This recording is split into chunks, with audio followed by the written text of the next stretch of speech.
Mais uma vez, nós vamos ter a oportunidade de ouvi-lo aqui. Glória a Jesus. Amém, queridos. Aleluia. Tão bom estarmos debaixo dessa unção tão poderosa que Deus tem derramado sobre as nossas vidas. Nós somos privilegiados de usufruir disso, em nome de Jesus. Queridos, eu quero, aqui dentro do tema da conferência, falando sobre discipulado, eu quero, sinto de Deus, trazer essa palavra, uma palavra que eu já ministrei aqui na igreja. Aliás, falar a respeito de discipulado, é difícil não irmos para alguma coisa que nós já temos falado, porque desde que nós conhecemos a visão do MDA em 2001, começamos a transição da igreja. Na época a igreja era bem pequenininha, nós tínhamos talvez 50, 60 pessoas no máximo. Nós fomos tão impactados por essa palavra, encharcados, e Deus fez uma obra profunda na minha vida interior, uma obra de cura, de transformação muito especial. Esses dias eu estava ministrando numa igreja aqui em Carapicuíba, na comunidade Betsaida, e um dos pastores lá da Betsaida, o pastor Nildo, tenho um carinho muito grande por ele, um senhorzinho muito amado, cheio de graça, e ele chegou, veio me abraçar chorando. Ele falou: Gumer, eu estava lá no dia que você foi tocado de uma forma muito especial e que você chorava que nem criança e chorou a tarde inteira. E de fato aconteceu isso em 2001, quando eu estava na primeira conferência do MDA, e essa unção poderosa da palavra, não só de ensino, mas essa transferência de vida das pessoas que ministram. Eu lembro que o pastor Eibe ministrou uma palavra e aquilo me impactou demais. E nós tínhamos um passeio marcado para o Alter do Chão, e eu estava junto com o pastor Samuel, o pastor Nildo, e eu falei para eles: eu não tenho condição de ir, porque eu vou passar vergonha lá, os irmãos vão estar tudo rindo, eu vou estar chorando o tempo todo, porque foi algo poderoso que Deus plantou no meu interior. E desde lá a gente tem ministrado, falado, tem praticado esses princípios e repetido muitas vezes os mesmos princípios, como Paulo diz, porque segurança é para vós. Nós cremos no chamado que Deus tem nos dado como igreja, de pastorearmos nações, de discipularmos nações. Eu creio no que Jesus diz, que o evangelho do reino será pregado por testemunho a todas as nações, então virá o fim. Antes do fim nós vamos discipular muitas nações, e eu não creio que isso vai demorar, porque a volta de Jesus eu creio que está próximo, mas mais próximo do que a volta de Jesus está o momento onde nós vamos ser testemunhas para todas as nações da terra, no nome de Jesus. Então eu amo falar a respeito desse princípio, que é uma verdade para nós, que é foi um impacto nas nossas vidas, e tem sido um impacto na igreja desde então. E eu também, como eu já disse ontem, eu vou repetir aqui hoje e muitas outras vezes, a respeito da indignação que Deus tem colocado nos nossos corações, a santa indignação, que nós devemos ser batizados por ela o tempo todo. E eu vou usar aqui uma figura que eu já usei, mas que eu creio que exemplifica bem essa indignação. Quantos aqui são da época do desenho do Marinheiro Popeye? Quantos lembram? Eu gostava demais desse desenho, era sempre a mesma coisa, sempre a mesma história, sempre a mesma onda, mas eu gostava, e eu ficava sempre na expectativa do momento que o Popeye ia tomar vergonha na cara, ia fazer o que ele tinha que fazer, onde ele ia se levantar com uma santa indignação, pegar o seu espinafre e cacetar o Brutus e livrar a Olivia Palito das mãos daquele camarada. Mas eu gostava disso, e uma vez eu ouvi um pastor pregando a esse respeito, e ele usou esse exemplo do Popeye, fazendo uma pergunta: o que te causa indignação? E ele usou esse exemplo do Popeye. O que causava indignação no Popeye e que levantava o gigante que estava adormecido dentro dele é quando ele ouvia a Olivia Palito gritar, gritar por socorro, aquela vozinha estridente, horrível. E ela gritava e ele se levantava, pegava o espinafre e cumpria o seu propósito ali. Mas a pergunta é: o que te causa indignação? E quando eu vi essa pergunta a primeira vez, o que é o seu momento Popeye? E eu tenho procurado manter vivo em mim esse momento Popeye nunca ser um gigante adormecido. Mas o que causa indignação? E na minha vida os irmãos já sabem, decore salteado, mas o que causa indignação são duas coisas: ver pessoas morrendo e indo para o inferno, e a segunda, ver cristãos vivendo sem cumprir o seu propósito. E é bom nós termos essas indignações muito vivas na nossa vida, porque elas nos guiam nessa tarefa que Deus tem nos dado de discipular nações. Ela nos guia, nos estimula, nos anima a cada passo que nós vamos dar. Como Daniel pregou aqui, esse agitar das águas, essa unção renovada nas nossas vidas. Então eu quero falar um pouquinho sobre isso, queridos. Eu tenho um sonho, e o meu sonho é ver essa geração que Deus tem nos dado se levantando para cumprir o seu potencial máximo. Porque nós não nascemos para sermos cristãos simplesmente com uma promessa maravilhosa de um dia estar com Jesus nos céus. Enquanto nós estamos nessa terra, nós estamos aqui para fazer uma revolução. E quando eu olho para as pessoas, eu sei que isso é de Deus, não tem nada a ver comigo, mas eu olho para as pessoas e eu vejo um potencial embutido na vida das pessoas, cada pessoa que Deus nos dá. Eu tive a experiência de estudar esse ano que passou nos Estados Unidos e contato com pessoas que nunca tinham ouvido falar sobre Jesus. E um deles, eu já contei sobre esse menino aqui, eu fiz uma amizade muito chegada com ele. Ele é do Camboja, e todas as vezes que eu olhava para ele, quando eu comecei a me relacionar, eu já vejo esse camarada pregando e trazendo um avivamento lá no Camboja. Só que hoje, ele nem sabe, eu me peguei num dos contatos que eu tive com ele, batendo papo e conversando, e falando a respeito de Deus, e ele ouvindo tudo a respeito de Deus. Falei a respeito de Jesus, a respeito da Bíblia, e depois ele levantou a mão e perguntou: mas o que é Bíblia? Eu falei: uau, ele não conhece ainda o que é Bíblia, mas eu já estou sonhando e vendo esse camarada pregando e trazendo um avivamento no Camboja, porque eu sei que há um potencial embutido no coração de Deus. Talvez não esteja ainda no coração dele, mas está no coração de Deus. E o dia que ele receber Jesus, ele vai receber também esse sonho, esse potencial. Então nós precisamos enxergar isso, porque, queridos, a história está recheada de homens que foram relevantes na história, mas os homens que foram relevantes, eles não eram homens extremamente talentosos, mas eles tinham algo comum. Como eu gosto de analisar muito a vida de Davi, lá em Atos 16, 36, se você quiser abrir, é singela aqui a biografia póstuma de Davi, escrita por Lucas, está aqui em Atos 13. Quem era Davi? Atos 13, 36 diz assim: tendo, pois, Davi servido ao propósito de Deus em sua geração, adormeceu e foi sepultado com seus antepassados, e o seu corpo se decompôs. Quem era Davi? Um homem que serviu o propósito de Deus na sua geração.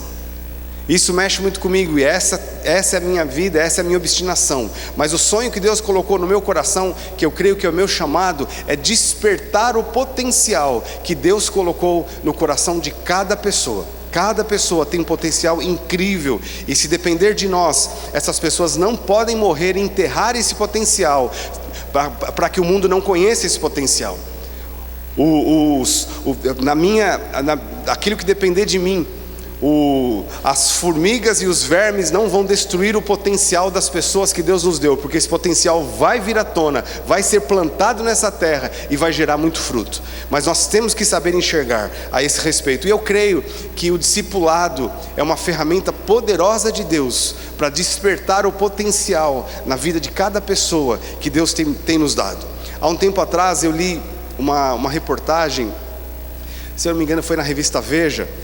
E essa reportagem era um artigo, na verdade, de um educador chamado Gustavo Yoship. Ele escreveu um artigo que falou muito comigo. Eu vou ler uma parte dele aqui. Ele falando a respeito de educação, era o tema, mas ele diz o seguinte. Então, Gustavo Yoship, ele enfatiza que algumas escrituras do artista do Renascimento, Michelangelo, propositalmente inacabadas, serviam para revelar a sua concepção sobre a arte. Quem as observa tem a impressão de que figuras humanas estão emergindo do bloco de mármore. Quando Michelangelo viu um bloco de mármore, dizia poder visualizar perfeitamente a obra acabada. Sua função seria apenas revelar aos olhos dos outros aquilo que os seus olhos já haviam visto. Segundo ele, o escultor não cria nada, apenas liberta a escultura do bloco de mármore que a aprisiona. Portanto, a libertação estaria em retirar do bloco de mármore tudo que não pertence à escultura. É possível, a partir dessa leitura da obra do artista, associar esse processo ao propósito de Deus, que criou o ser humano com um propósito único. Então eu fiquei fascinado quando eu vi essa reportagem, porque é mais ou menos o seguinte: Michelangelo, ele via isso aqui. Para muitas pessoas, imagine que essa caixa seja um bloco de mármore, então as pessoas viam um bloco de mármore, mas ele, na sua concepção, ele já enxergava uma escultura emergindo desse bloco de mármore. Como ele enxergava isso? O seu trabalho, ele diz isso, Michelangelo dizia isso: eu não crio nada. Que as pessoas viam as esculturas perfeitas de Michelangelo e falavam, esse cara é demais. Ele falou, eu não crio nada, eu só enxergo aquilo e eu vou libertar essa escultura do bloco de mármore. Como? Ele ia lá com a talhadeira, com muita paciência e perseverança, tirando da escultura tudo que não pertencia a ela, todo o mármore que não pertencia, e de repente emergia esculturas lindas que até hoje são celebradas nos museus da Europa. São esculturas famosíssimas. Quando eu vi esse respeito, para mim me inspirou demais, porque eu estou vendo a figura aqui do discipulado. O discipulado é esse instrumento de Deus. Mas algumas coisas, alguns pontos, bem rapidamente, eu gostaria de falar hoje, de como nós alcançarmos sucesso nessa tarefa. O primeiro ponto, queridos, que eu quero abordar hoje, assim como Michelangelo, enxergue a escultura pronta antes de retirá-la do bloco de mármore. Muitas pessoas chegam para nós, aliás, muitas não, todas as pessoas que chegam na igreja são exatamente um bloco de mármore, pesado para carregar, gelado, frio. E a gente não vê muito propósito, humanamente falando, não vê muito propósito. Mas quando cai na mão de especialistas, e a igreja, Deus tem levantado a igreja como especialista em descobrir o propósito de Deus para cada pessoa. E nós vamos trabalhar para que esse propósito venha à tona. Então, queridos, nós temos que sonhar os sonhos de Deus para os nossos discípulos. Uma coisa muito séria, mas muito importante, que eu quero falar, que Deus falou muito forte no meu coração, que nós não podemos recrutar pessoas para cumprir os nossos sonhos, para trabalhar pelos nossos sonhos.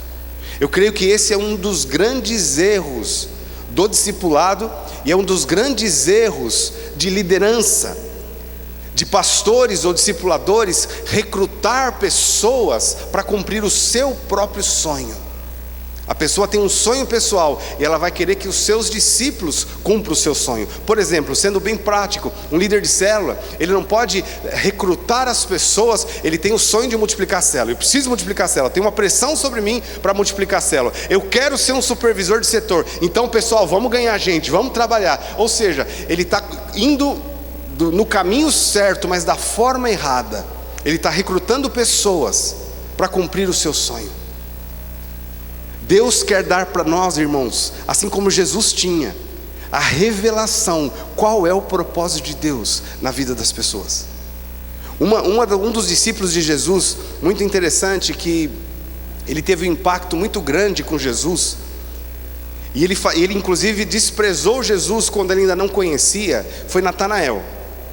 A Bíblia nos fala que Filipe encontrou Natanael, e chegou todo empolgado para Natanael e falou, eu achei o Messias. Talvez, eu imagino que Filipe e Natanael, eles já eram amigos, e eles conversavam muito a respeito do futuro e a respeito dos sonhos que eles tinham. Quando Filipe foi lá, se deparou com Jesus, ele se animou e falou, agora o nosso sonho vai se concretizar. Ele correu para Natanael, para animar Natanael a ir, e Natanael já desprezou, falou, pode vir alguma coisa boa de Nazaré?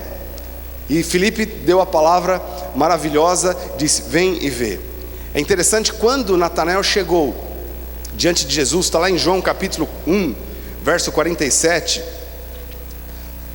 Eu estou invertendo um pouquinho os versículos aqui, os irmãos do slide lá me perdoem, faz parte. João 1,47. Quando Jesus viu Natanael aproximar-se, disse a seu respeito, eis um verdadeiro israelita, em quem não há dolo. Perguntou-lhe Natanael, de onde me conhece?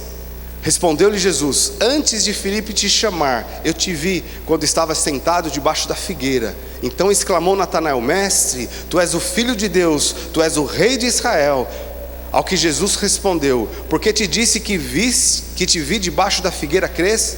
Pois maiores coisas do que essas verá. E acrescentou: em verdade vos digo, vereis o céu aberto e os anjos de Deus subindo e descendo sobre o Filho do Homem.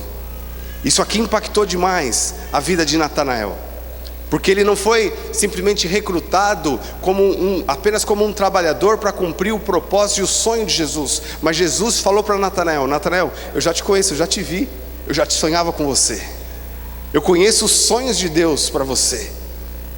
E quando Natanael ficou fascinado com isso, Jesus falou: isso aqui é só o começo. Você ainda, eu vejo você, eu já enxergo um cara que vai ter visão. Você vai enxergar quando ninguém enxerga nada, quando as pessoas vão me desprezar, talvez Jesus estava dizendo, você vai ver os céus abertos e os anjos descendo e subindo. Jesus estava falando a respeito do propósito de Deus, a respeito de Natanael, enxergando o bloco de mármore, mas não como um bloco de mármore, ele já estava vendo um propósito emergindo de lá. Então, queridos, esse é um ponto essencial, que Deus quer inundar o nosso coração com essa visão. Cada pessoa que Deus nos dá, Deus tem um propósito para essa pessoa. E liderança verdadeira, na verdade, é servir ao propósito de Deus na vida dos nossos discípulos. Não determinar um propósito, e nem colocá-los como servo do nosso propósito, como servo do sonho pessoal que eu tenho. Eu tenho um sonho pessoal, mas o cumprimento do meu sonho é esse: é levantar uma geração onde cada um cumpre o seu papel, cumpre o seu propósito. Eu tive uma experiência, assim, eu fui aprendendo isso ao longo dos anos, e ainda estou aprendendo. Quando eu estou pregando aqui, eu quero deixar muito claro para os irmãos que eu estou pregando para mim mesmo, primeiramente para mim. Então eu fui aprendendo e tenho aprendido isso ao longo dos anos. Mas quando nós começamos na visão do MDA, eu tinha, na verdade ele não era talvez meu discípulo ainda na época, o Bruno, ele é meu sobrinho, e a gente tinha um contato muito próximo, e eu tinha um sonho de ver os jovens mergulhados nesse mover do MDA. E os jovens foram, dentro da nossa igreja, foram os últimos a entrar no MDA, porque eles achavam um negócio muito chato, essa história de célula, né? Se reunir com pessoas que eles não tinham amizade. Eles gostavam de patotinha, de panelinha, de coisa. Então a gente tinha que subir a chupacana para tentar mantê-los felizes. Mas uma estratégia que nós tomamos na época, eu sei que o Emerson investiu muito na vida do Bruno, o Júnior também investiu muito na vida do Bruno, e eu também tive o privilégio de investir na vida dele. Mas eu me lembro que o sonho do Bruno era estar na área do louvor e ministrar adoração. Ele só falava nisso, era o sonho dele. E aí de repente eu vinha falar para ele sobre pastorear, sobre cuidar de pessoas e tudo mais. Isso para ele não encaixava com o sonho dele. Mas uma coisa Deus me deu como estratégia. E ali, eu sei que Deus usou a vida dos discipuladores, como eu disse que o Bruno tinha, mas Deus nos deu isso como estratégia. Eu não estava lá para dizer, enterra o seu sonho, não tem nada a ver isso aí não se encaixa. Quem sou eu para dizer isso para uma pessoa? Eu quero servir o propósito de Deus na vida do meu discípulo. Só que muitas vezes é óbvio que as pessoas têm sonhos, mas elas estão mal direcionadas. Às vezes a motivação é totalmente inversa. Então nós precisamos ser, como Jesus foi esse especialista em enxergar e levar essa pessoa pelo trilho da realização do propósito de Deus para ela. E no caso do Bruno, eu falei para ele, olha, eu acho isso lindo, maravilhoso, Deus vai te levantar, Deus vai te colocar no nível de unção como você nunca imaginou. Só que tem um caminho para isso. A primeira coisa que Deus quer fazer, Deus quer te dar um coração de pastor. E eu quero ficar no seu encalço, eu quero te ajudar no trilho, para que o propósito de Deus se cumpra na sua vida. E aí nós começamos esse processo, encaixando numa célula, e ele foi sendo líder de célula e tudo mais. Mas uma época onde eu estava supervisionando, eu já contei isso algumas vezes, eu estava supervisionando as células, eu passei na célula do Bruno, e essa era uma célula de jovens muito animada. Eu me lembro que nessa célula tinha gente até até do lado de fora, participando da célula pela janela, porque não cabia dentro da sala. Então o Bruno estava empolgado, animado, estou dando certo, né? Estou fazendo o que eu tenho que fazer. E eu fui lá, vi a célula muito legal, faltavam algumas coisas, mas que a gente vai ajustando no meio do caminho, parabenizei e tudo mais e saí. Eu lembro que naquele dia eu tinha um discipulado com a Eunice e o Oséias. Nós estávamos numa pizzaria no sábado à noite. E aí eu vejo, no sábado à noite, depois da célula, a célula tinha acontecido 5 horas, quando deu umas 7h30, 8 horas, o Bruno já estava na pizzaria. E ele chegou na pizzaria com um monte de rapazes da igreja, mas nenhum era da célula dele. Eu olhei aquilo, falei, legal, ele veio e me cumprimentou, puxa, que legal, vocês estão aqui, tá? E eu estava obstinado em ser um servo do propósito de Deus na vida dele, não de trazê-lo como servo do propósito de Deus na minha vida. E aí eu chamei ele para um discipulado, para uma reunião. Eu não lembro se eu era discipulador dele já, ou se era apenas o pastor da igreja. Ele estava sendo discipulado por um dos irmãos. Mas assim que eu chamei ele, falei, você tem um sonho e Deus vai cumprir, mas você está pegando o caminho errado. Desse jeito a sua célula nunca vai ter o DNA correto. Ele falou, como não? Tipo, a célula está cheia, está maravilhosa. Eu falei, eu posso imaginar como está rolando a sua célula. Está rolando a sua célula é o seguinte, você vai lá, faz uma boa reunião, você é um cara carismático, atrai as pessoas, só que você não tem envolvimento com nenhuma delas. Nenhuma dessas pessoas são de fato seus amigos. Você não tem koinonia com elas. Porque se você tivesse no sábado à noite, você estaria com seus discípulos numa pizzaria, e não com pessoas que são seus amigos da igreja, mas nenhum é seu discípulo. E aquilo começou a entrar no coração dele. Ele falou, puxa vida, é verdade, eu não tinha pensado nesse aspecto. Ali a talhadeira esculpindo e tirando aquilo que não era parte daquela peça. E aí ele começou a inclinar o coração para isso. E passado um tempo, para mim foi uma experiência muito legal. Para mim, é Deus que me deu essas experiências. Porque no outro sábado, depois da célula, estava eu e a Márcia no Walmart fazendo compra. E aí eu vi o Bruno entrando no Walmart, coincidentemente. E naquele dia ele estava com vários discípulos, quase a célula dele inteira no Walmart. E por que ele estava indo lá? A visão é a seguinte, ele já trabalhava, ele tinha condição financeira. Então no sábado à noite, ele ia para a pizzaria, ele não ia convidar ninguém, porque ninguém tinha dinheiro da célula. Era uma turminha, todo adolescente que não trabalhava ainda. Então ele ia lá para a célula, dirigia a célula, fazia a obrigação dele. O pastor pediu para eu fazer, estou fazendo. Fiz a célula, legal, maravilhoso, o pastor até viu. Agora tchau para vocês, que agora eu vou para o meu divertimento, agora eu vou para aquilo que eu tenho prazer, com os meus amigos que têm dinheiro para ir para uma pizzaria cara. Mas quando ele começou a inclinar o coração, ele pegou a turminha lá, não tinha dinheiro para uma pizzaria. Então vamos para o Walmart comprar mortadela, comprar um refrigerante de terceira linha, mas o que importa é nós estarmos juntos. E assim ele foi inclinando o coração dele. E o interessante é que à medida que ele foi inclinando o coração dele para fazer aquilo que estava no coração de Deus, os sonhos que Deus tinha colocado no coração dele começaram a brotar. Hoje eu vejo o Bruno sendo usado nessa área de louvor e adoração, gravando CDs, e Deus derramando uma unção muito especial na vida dele. Mas antes Deus deu para ele um coração de bom pastor. E muitas vezes ele chegou para mim e falou, olha, se Deus não realizar nada daqueles sonhos lá, eu já estou feliz de poder me envolver com pessoas, de ganhar pessoas, de levantar líderes, de fazer aquilo que está no coração de Deus. Mas Deus também queria realizar, e fazia parte do propósito de Deus, que ele fosse um ministro de louvor, que ele tivesse unção nessa área. Então essa foi uma história que para mim serve como exemplo.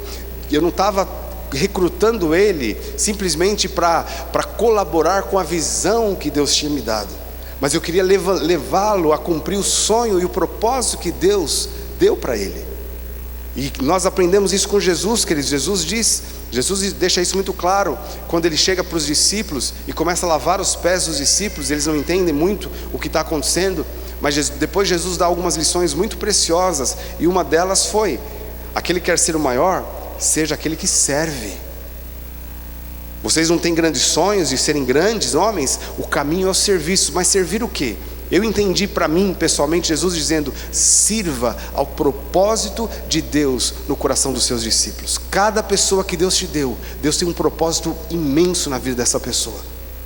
E eu quero servir este propósito. Eu quero ser essa talhadeira nas mãos do Espírito Santo, que vai tirando aquilo que não faz parte do propósito de Deus, para que venha emergir pessoas realizadas segundo o propósito de Deus. Como Jesus diz lá em João capítulo 15, Jesus fala a respeito da frutificação, e Jesus diz isso, para que a vossa alegria seja completa. Antes disso Jesus diz: eu te escolhi para que você vá e dê muitos frutos.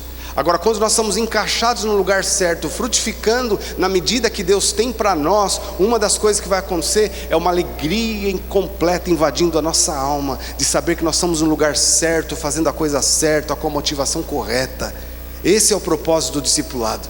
Esse é o propósito do discipulado. Agora, nós sabemos, queridos, algumas coisas básicas, que a unção do bom pastor, Deus derramou sobre toda a igreja. Então, para mim, seja qual for o sonho da pessoa, você quer concretizar? Aprenda a amar as pessoas, aprenda a ganhar pessoas, aprenda a se envolver com pessoas.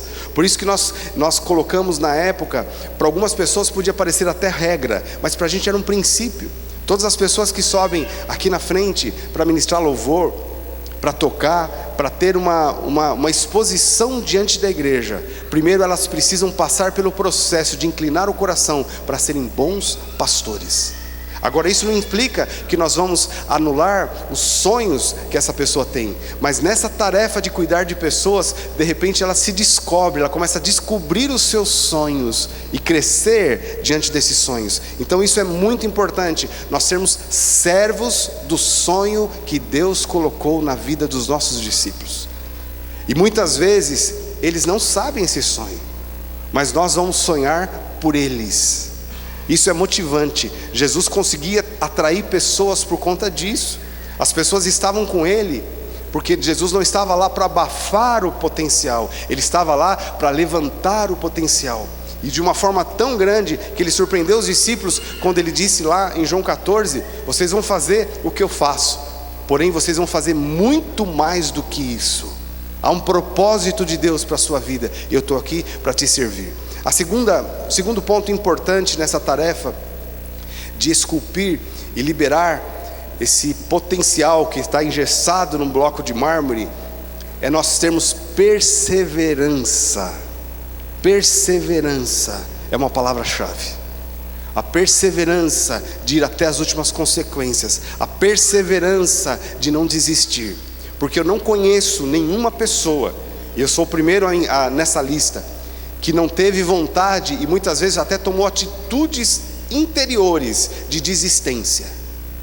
Todos nós passamos por isso, de uma forma ou de outra. Todos nós passamos por isso. Mas a Bíblia nos diz, lá em Lucas capítulo 22, verso 31 a 32, Jesus dizendo para Simão, que ele tinha buscado lá no mar da Galileia. Jesus disse: Simão, Simão, eis que Satanás vos reclamou para peneirar como trigo. Eu, porém, roguei por ti, para que a tua fé não desfaleça. Jesus sabia que Pedro ia passar por essa crise da desistência. A crise de, para mim não dá, para mim está muito difícil.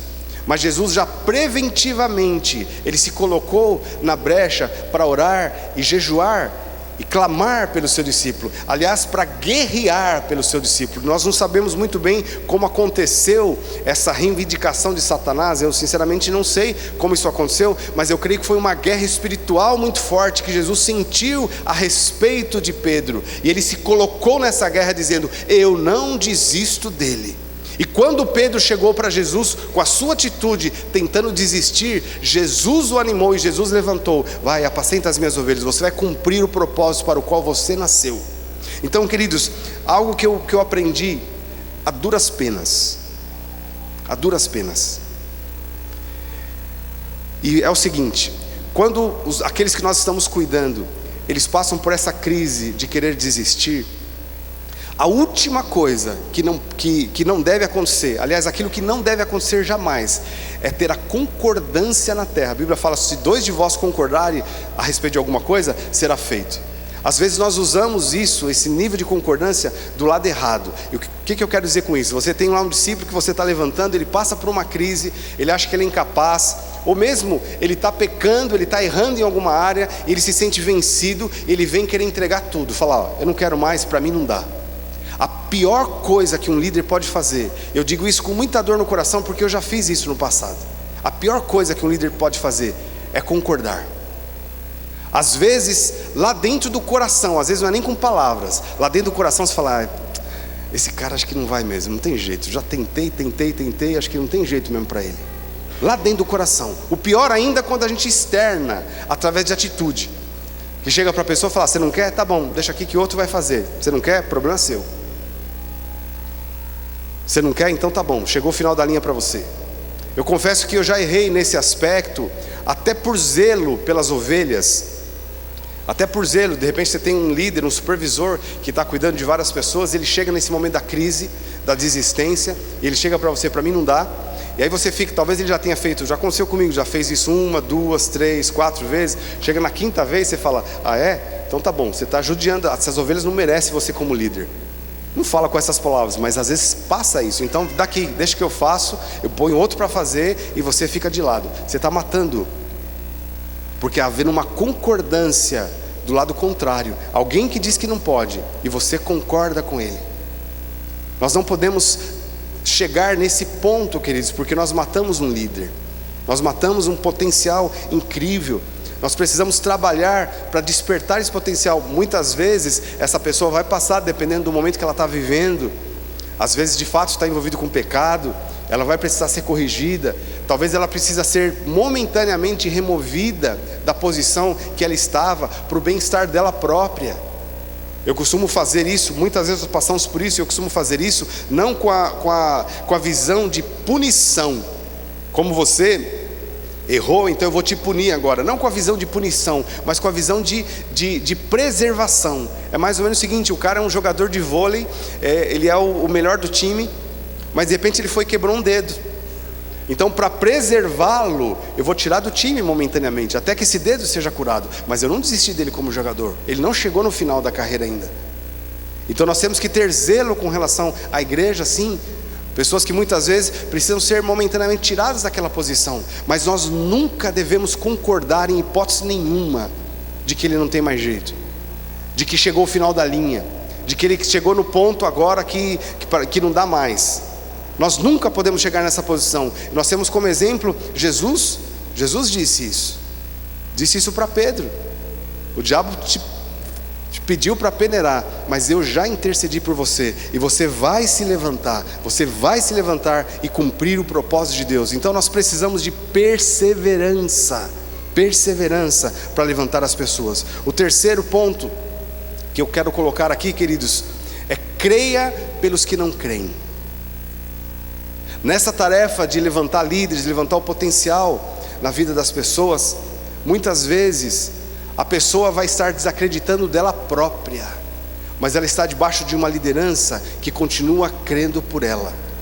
Quando nós passamos por circunstâncias, às vezes nós somos envolvidos nessas circunstâncias, e a nossa fé é minada pelas circunstâncias. Mas quando nós temos alguém que tem visão e crê por nós, essa pessoa nos levanta das cinzas.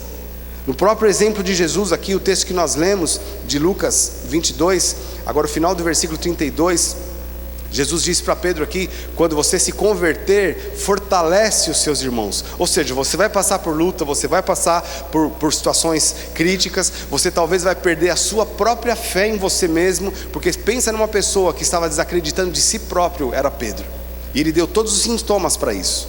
Eu fico imaginando a vida de Pedro.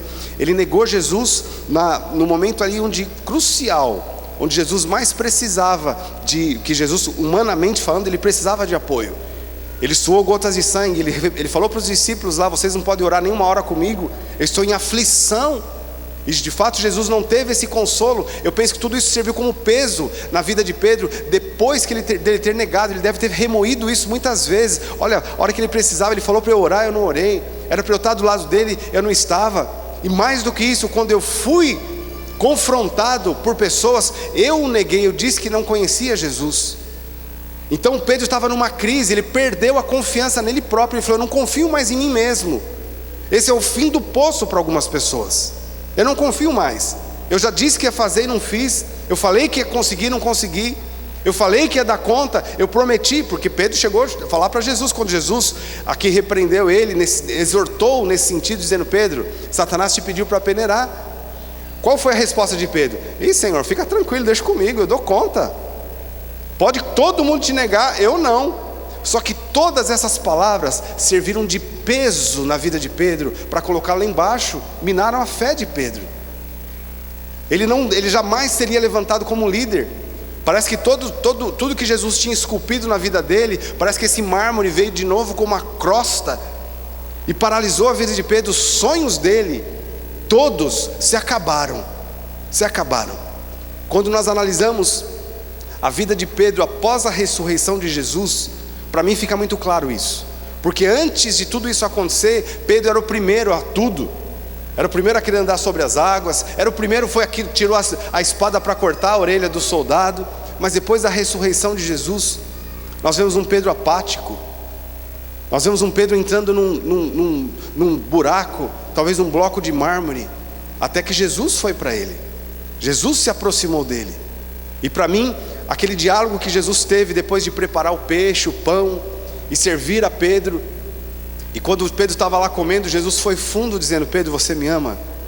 Quando Jesus diz: apacenta as minhas ovelhas, eu creio que essa palavra no coração de Pedro foi o seguinte: Pedro, eu continuo acreditando no propósito de Deus para você. É como se Jesus estivesse dizendo para Pedro: Pedro, aquele dia, há 3 anos atrás, lá no mar da Galileia, quando você estava pescando, eu disse: vem, siga-me e eu vou fazer de você pescador de homens. É como se Jesus estivesse dizendo, talvez tenha passado um filme na cabeça de Pedro, Jesus dizendo: eu continuo acreditando no seu potencial, eu continuo acreditando no chamado que Deus tem para você. E Jesus falou isso 3 vezes para Pedro. Eu penso que isso deve ter entrado no coração dele e restaurado a fé. Ele acredita em mim. A confiança de Pedro não vinha mais dele mesmo, mas vinha do propósito de Deus na vida do seu líder. Há momentos, queridos, que os nossos discípulos, as pessoas que nós estamos cuidando, elas vão passar por crises. Elas se envolvem em situações onde elas vão perder a fé. Elas não perdem a fé em Jesus, elas não perdem o amor à igreja, mas elas chegam ao esgotamento de achar o seguinte: eu não tenho jeito, não acredito mais que eu possa. As circunstâncias muitas vezes colaboram dessa forma, mas o discipulado tem que entrar aí. Esse é o momento da talhadeira entrar e tirar esse camarada desse mármore da incredulidade pessoal e levantar essa pessoa para cumprir o seu propósito. É possível nós crermos por aqueles que não creem, porque todos nós passamos por circunstâncias onde nós precisamos que alguém creia por nós. Eu estava aqui na hora do louvor e vendo os irmãos aqui, estava vendo o Gabriel, meu sobrinho, tocando a bateria ali. Fiquei muito feliz e me lembrei de alguns anos atrás, aliás vários anos atrás, onde meu irmão me ligou, Josué, pai do Gabriel, me dizendo: olha, vai orar pelo meu filho, porque ele está numa situação crítica. E quando eu cheguei no hospital, a situação era mais crítica do que eu tinha imaginado. Eu fui achando que eu podia tocar nele, visitá-lo. A enfermeira me levou para olhá-lo por um vidro, assim, de uma noite, de um dia para o outro. Esse menino pegou uma infecção e a situação dele era muito crítica. Eu percebi isso quando eu o vi por trás do vidro. E o médico disse para mim, o médico falou muito seriamente, falou: olha, a situação dele é muito crítica. Se ele sobreviver as próximas 24 horas, se ele sobreviver, ele não vai sobreviver sem sequelas. E eu olhei para ele, ele estava como a banana quando fica madura, né, bem madura, toda pintadinha. É o que estava acontecendo com ele. E o médico falou: isso aí, a pele dele está necrosando, alguns órgãos dele estão sendo afetados, rim, coração. O médico falando tudo isso. No mínimo ele vai ter que amputar membros. E eu olhando tudo aquilo ali, tentando interceder por ele. Aí chega uma enfermeira falando: você é crente? Eu falei: sou. Ela fala: então ora mesmo, porque o caso dele é só oração. Eu falei: meu Deus, aquilo tudo começou a contagiar a minha fé. E a saída que eu tive foi começar a orar em línguas. Eu comecei a orar em línguas, orar em línguas, orar em línguas. E Deus começou a fortalecer a minha fé. E a situação, ele não morreu em 24 horas, nem 48 horas, mas a situação dele não melhorava. E os médicos sempre com um diagnóstico cada vez pior, cada vez pior.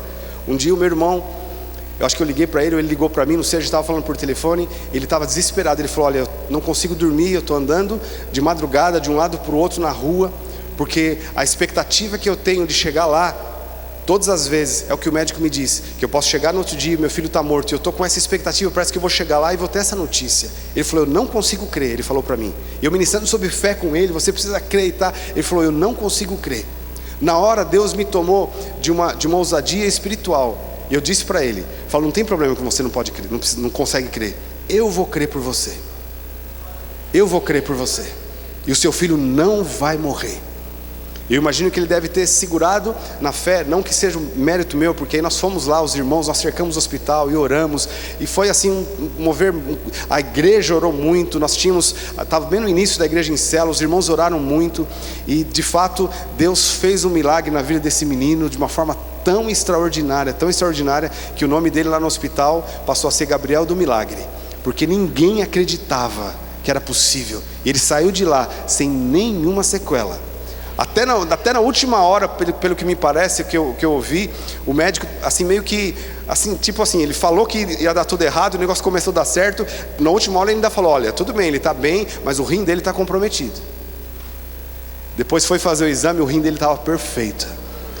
As únicas sequelas que ficaram foram manchas no corpo, que o Gabriel exige com o maior orgulho, porque quando alguém pergunta para ele, ele conta do milagre que Deus operou na vida dele. Então, queridos, assim como o meu irmão passou por isso, eu já passei, todos nós passamos por situações onde nós somos tão envolvidos com a circunstância, e a gente sabe que tudo é possível que crê, mas e quando a gente não consegue crer?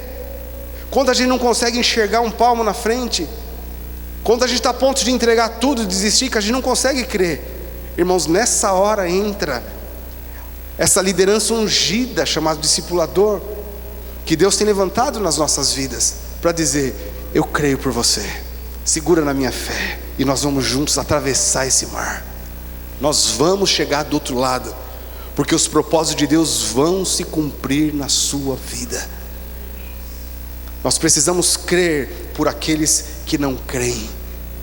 Tantas circunstâncias, irmãos, sejam ministeriais, sejam pessoais, às vezes relacionamento de marido e mulher, circunstâncias que acontecem, parece que não vai dar certo, mas quando estão debaixo desse nível de liderança, cobertos por essa fé, Deus do lixo levanta príncipes.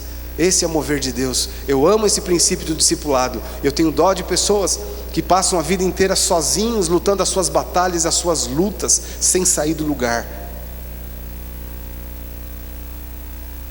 O próximo ponto aqui, ainda dentro desse ponto, aliás, eu li uma história também que me inspirou muito há um tempo atrás, a respeito de uma mulher nos Estados Unidos chamada Wendy Cope. Ela estudava numa universidade de Princeton, e ela estava estudando numa época onde havia uma febre dentro da universidade, onde Wall Street, que é o centro econômico dos Estados Unidos, o sonho dos jovens era trabalhar lá, porque quem trabalhava lá ganhava muito dinheiro. E ela chegou na universidade numa época onde executivos de Wall Street vinham nessa faculdade para recrutar os melhores, para prestar, podia ser de qualquer área, podia estar fazendo economia ou não, mas esses eram recrutados para trabalhar um tempo no mercado financeiro, e esses caras ganhavam muito dinheiro. Então era o sonho de todo jovem trabalhar em Wall Street. E essa moça estava fazendo universidade nessa época, e ela tinha um sonho de mudar o mundo na questão de educação, de causar uma grande influência no mundo. Ela estudou muito a esse respeito, ainda que a área dela não era essa, mas ela via, mesmo dentro dos Estados Unidos e muitos países, a miséria nessa área de educação que os países viviam, e ela tinha um sonho de usar da sua vida, ser um instrumento para mudar a história da educação em algumas nações. E ela criou um plano maluco, e o plano dela é o seguinte: eu vou concorrer com Wall Street, eu vou começar a recrutar os melhores aqui, no final do curso, para prestarem 2 anos de trabalho voluntário sem ganhar um centavo, mas nós vamos montar projetos de educação nas áreas mais pobres dos Estados Unidos. E as pessoas disseram para ela: você é doida, você é maluca, você vai conseguir recrutar talvez os piores, porque os melhores eles querem ir para Wall Street. Mas essa mulher, com esse sonho, ela conseguiu também despertar o sonho adormecido no coração de muitos daqueles jovens. E para surpresa de todo mundo, ela teve gente que queria ser recrutado e não foi, porque não tinha vaga suficiente. Ela conseguiu fazer uma revolução naquela escola, e os melhores começaram a dedicar 2 anos da sua vida sem ganhar um centavo, para trabalhar nos lugares mais pobres dos Estados Unidos, para dar aula para as crianças, para levantar o sonho nas crianças de serem alguém na vida através da educação. E ela revolucionou algumas áreas dos Estados Unidos. E hoje essa mulher tem uma ONG que está envolvida em mais de 25 países e fazendo um trabalho considerável, um trabalho relevante nessa área da educação em muitos países. Inclusive no Brasil, quando eu li essa reportagem, ela tentou implantar isso no Brasil. E ela, assim, da mesma forma como aconteceu nos Estados Unidos, ela queria recrutar 30 jovens de alto nível para esse projeto, e ela conseguiu 2.400 jovens. Ela queria só 30, conseguiu 2.400. Só que ela teve muitos problemas burocráticos e tudo mais, e parece que não decolou muito esse projeto aqui no Brasil. Infelizmente, nós temos que orar pela nossa nação nesse aspecto. Mas aqui eu vejo um exemplo de uma pessoa que teve uma ideia maluca. Ela não tinha talvez ninguém para investir na vida dela, mas ela acreditou nisso, e essa ideia maluca começou a despertar o sonho adormecido, porque todos estavam caminhando para uma vala comum.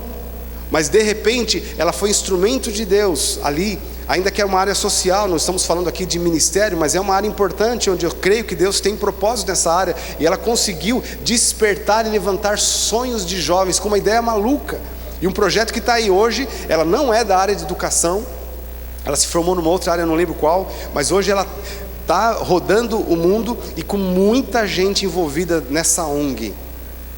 Então, queridos, agora eu fico pensando, quando eu li essa história, eu fico pensando em quantas pessoas Deus tem nos dado, quantos potenciais, pessoas que não sonham mais, ou que nunca nem sonharam, pessoas que estão adormecidas no seu potencial. Eu creio que Deus está levantando uma geração que vai chacoalhar o mundo. Eu creio no potencial dessa geração. E é aí que me encanta, porque Deus nos deu esse privilégio de o discipulado ser esse instrumento de Deus para despertar o potencial das pessoas que Deus tem nos dado. Eu creio que nós vamos chacoalhar o mundo. Foi assim que Jesus sonhou.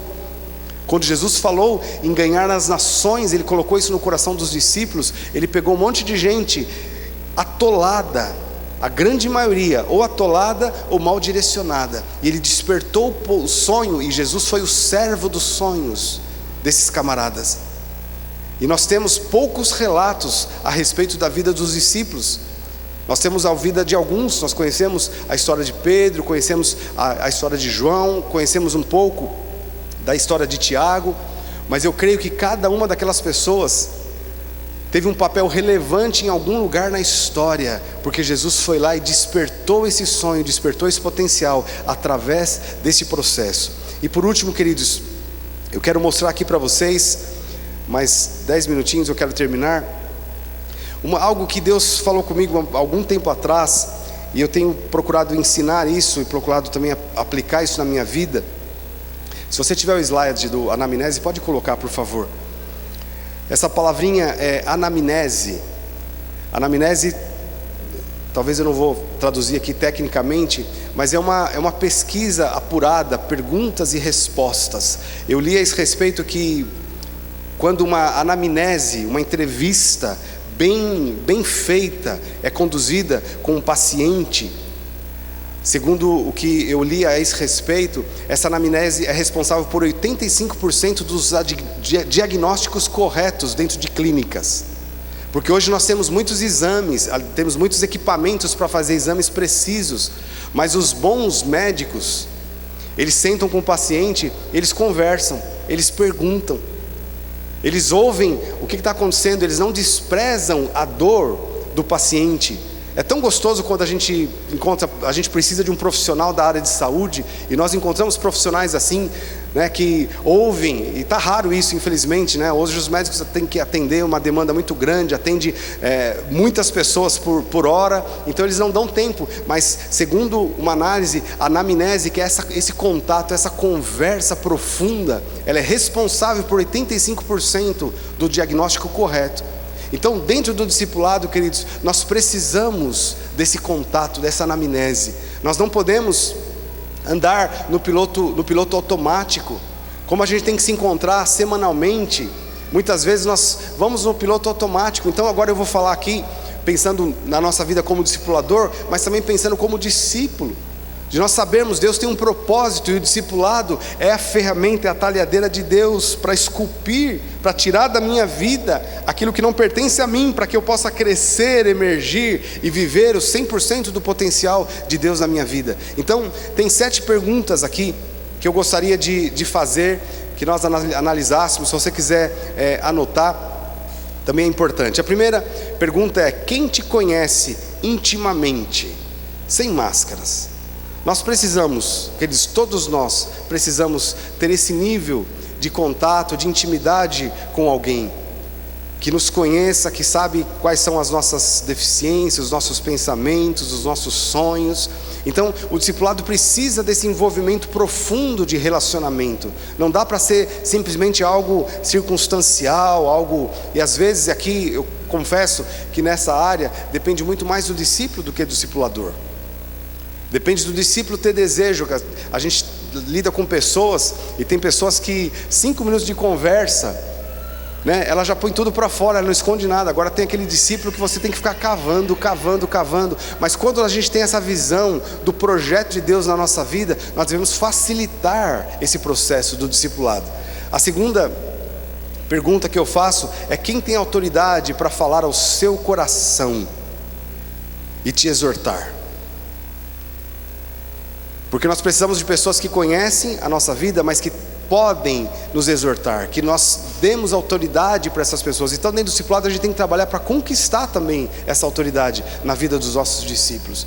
E eu diria que uma forma de conquistar essa autoridade é quando de fato nós mostramos, como discipulador, um coração de bom pastor para com os nossos discípulos. Ganhar essa autoridade a gente ganha quando o discípulo percebe que ele não é um servo do nosso sonho pessoal, mas quando ele percebe que o nosso propósito como discipulador é levantá-lo para que ele cumpra o potencial máximo que Deus tem para ele. Então nós precisamos ganhar esse nível de autoridade, e nós como discípulos devemos dar esse nível de autoridade. Quantas pessoas, queridos, nós vimos na história, no Brasil, especialmente nos Estados Unidos, é muito comum isso, muito comum, infelizmente. Os Estados Unidos está marcado por ministérios que cresceram, as pessoas ganharam evidência, mas depois desabaram. Mas ninguém desaba do dia para a noite. É um processo que o diabo vai construindo na vida das pessoas. Ninguém desaba do dia para a noite. Ninguém adultera do dia para a noite. É um processo. Como diz o ditado chinês, toda caminhada começa com um passo. Se eu quero ir para o Japão, a primeira coisa que eu tenho que fazer é descer desse púlpito e ir em direção à porta. Para onde você está indo? Estou indo para o Japão. Mas você está aqui ainda? Mas estou indo para o Japão. Daqui eu vou para o próximo passo, depois eu vou para o aeroporto, e assim por diante, até chegar lá.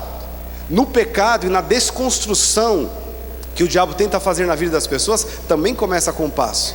Por isso nós precisamos ser pessoas que conhecem o propósito de Deus, que intercedem, que são ligadas nos sonhos de Deus na nossa vida, mas que também têm autoridade para dizer: olha, um pouquinho para cá, você está saindo da rota. De repente pessoas que, como líderes, por exemplo, que de repente eu estou aqui pregando, eu tenho um discipulador, eu não tenho meu discipulador aqui, mas de repente ele olha e fala: olha, a palavra foi muito boa, mas faltou unção. Você se dedicou como deveria? Ou talvez, será que você não queria se aparecer lá no público quando você falou aquilo? Toda a caminhada começa com um passo. Nós precisamos dar autoridade para as pessoas nos exortar. Terceiro ponto: para quem você confessa as suas fraquezas. É melhor confessar tentação do que confessar pecado.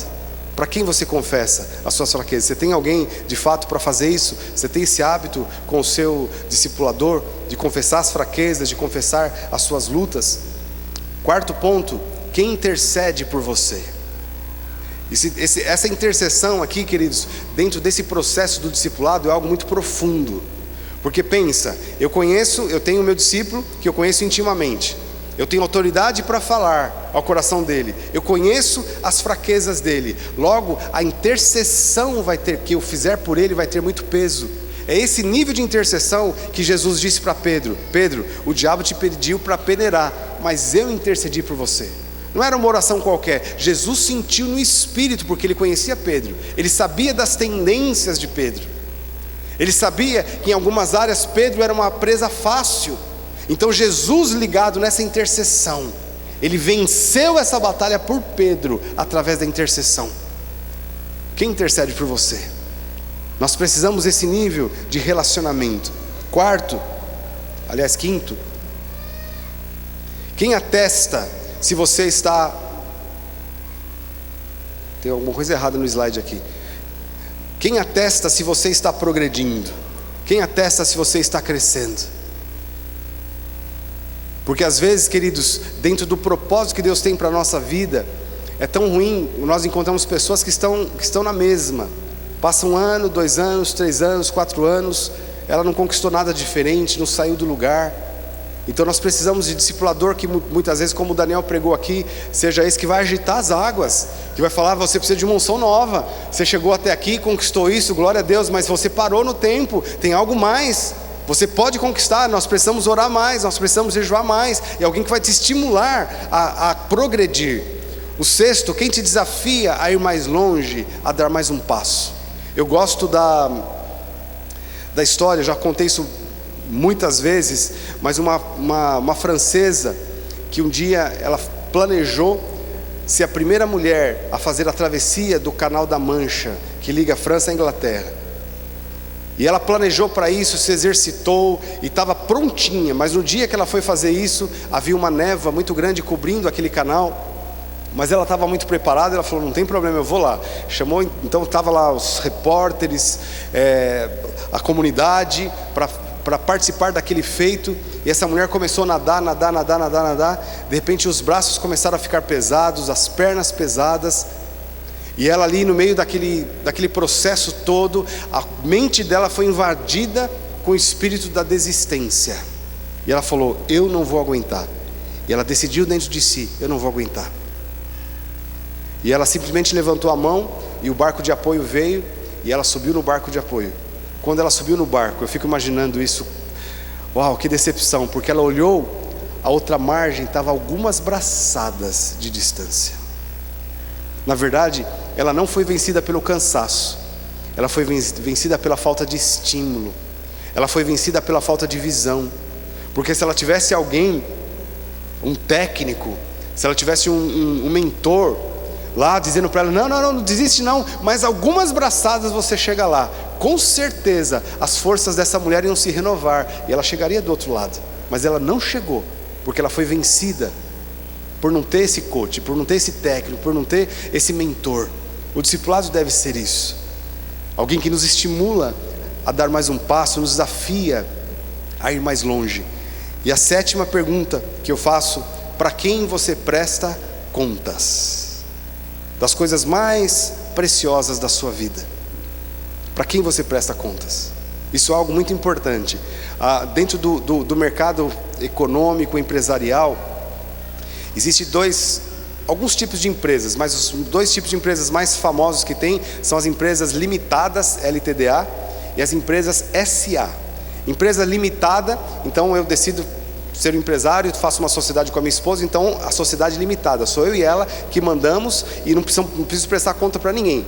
Eu faço lá dentro, ponto final, eu dou conta eu colho os resultados, o prejuízo ou não, porque eu sou o dono da empresa. Agora, quando essas empresas crescem e abrem capital e colocam as ações, a empresa é dividida por ações e é vendida na bolsa de valores, essa empresa passa a ser sociedade anônima. Por quê? Tem milhares e milhares de pessoas que compraram ação, então tem um pedacinho da empresa. Isso leva os administradores da empresa, o presidente da empresa, ele perde a liberdade, porque agora ele faz tudo pensando: eu tenho que prestar contas para os sócios, que são milhares e milhares, eu tenho que prestar contas para ele. Então, se o cara lança um produto lá, sem pensar muito, de repente esse produto vai para o mercado e é um fracasso, o que acontece com as ações dessa empresa? Desabam. É o que nós estamos vendo, infelizmente, no Brasil. A Petrobras é uma empresa assim, que tem ações na bolsa, inclusive na bolsa de Nova York. Fizeram o que fizeram lá dentro. Agora, o que aconteceu com o valor da empresa? As ações vão lá embaixo, porque deixou de ser uma empresa confiável.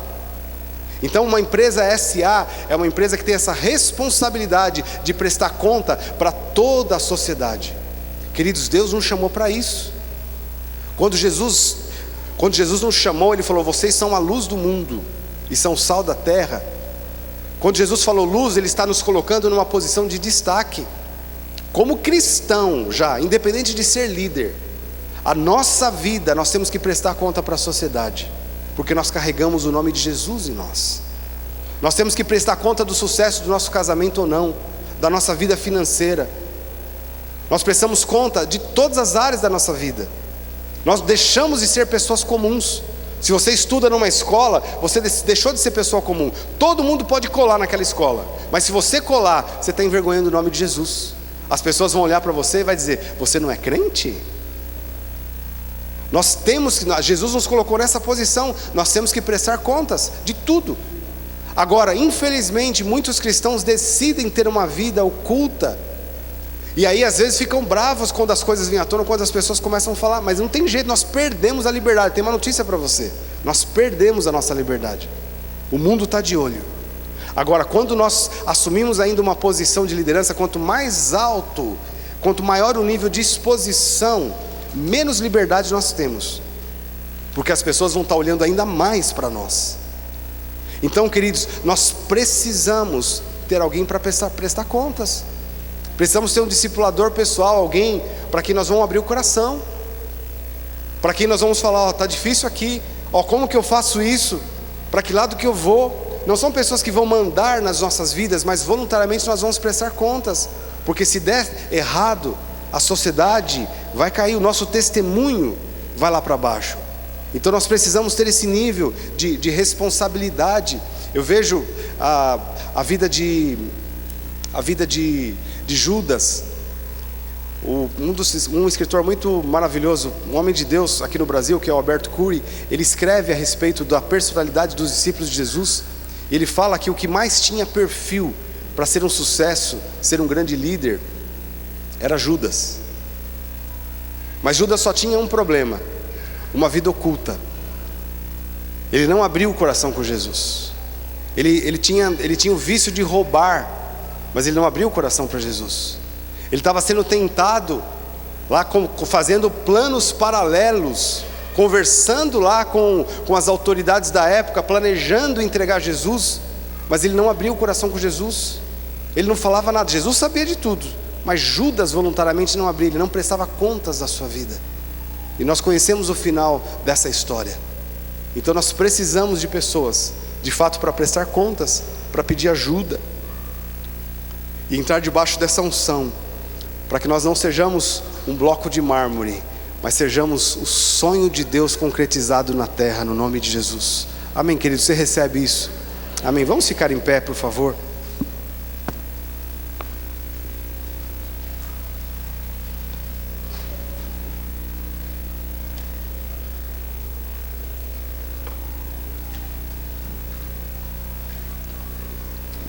Amém? Vamos fechar os nossos olhos. Nós vamos encerrar já. O pastor Cleito já vai vir aqui para dar os avisos finais. Mas eu quero orar com você antes. Quanto potencial nós temos aqui hoje. Querido, você nasceu para cumprir um propósito maravilhoso. E você nasceu também para ativar o potencial na vida de muitas pessoas. Os discípulos que Deus te deu, olhe com esse valor, olhe com esse apreço. O privilégio de poder despertar o potencial na vida dessas pessoas. O privilégio de ser instrumento de Deus para tirar aquilo que não faz parte dele. Na verdade, quem faz isso é o Espírito Santo, nós somos apenas um instrumento. Muito importante nós citarmos isso. O Espírito Santo, ele é o discipulador oficial de cada um de nós. Nós apenas temos o privilégio de sermos instrumento nas mãos dele, para esculpir e levantar a vida de pessoas tão maravilhosas que ele tem nos entregue. Então eu queria que você fechasse os olhos agora, consagrasse a sua vida ao Senhor, para ser esse líder, para ser esse discipulador, mas também para ser esse discípulo, em nome de Jesus.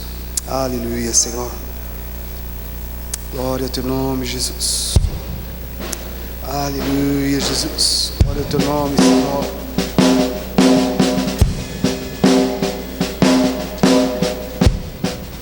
Aleluia, Jesus.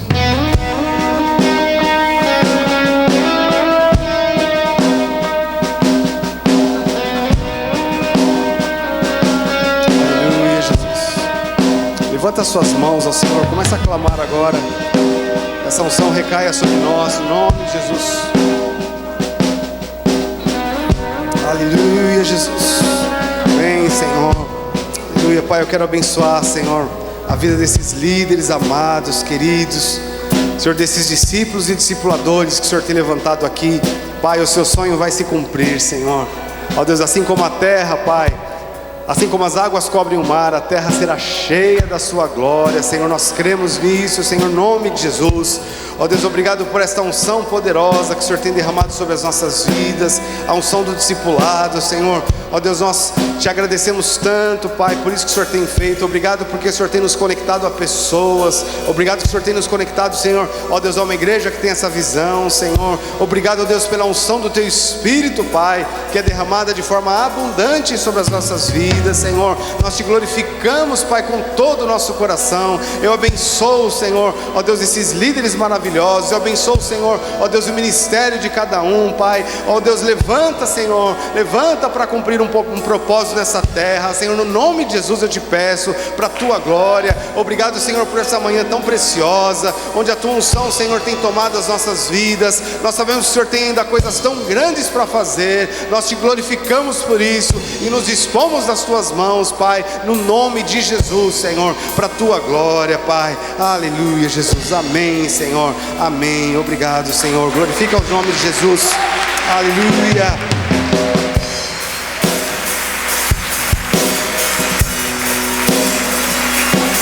Aleluia. Mais uma vez, queridos, para Jesus, uma forte salva de palmas. Obrigado, Senhor, por nos revelar coisas tão profundas. Obrigado, Jesus. Obrigado. Queridos, nós vamos sair, mas eu quero só falar algo aqui em um minuto. Uma coisa que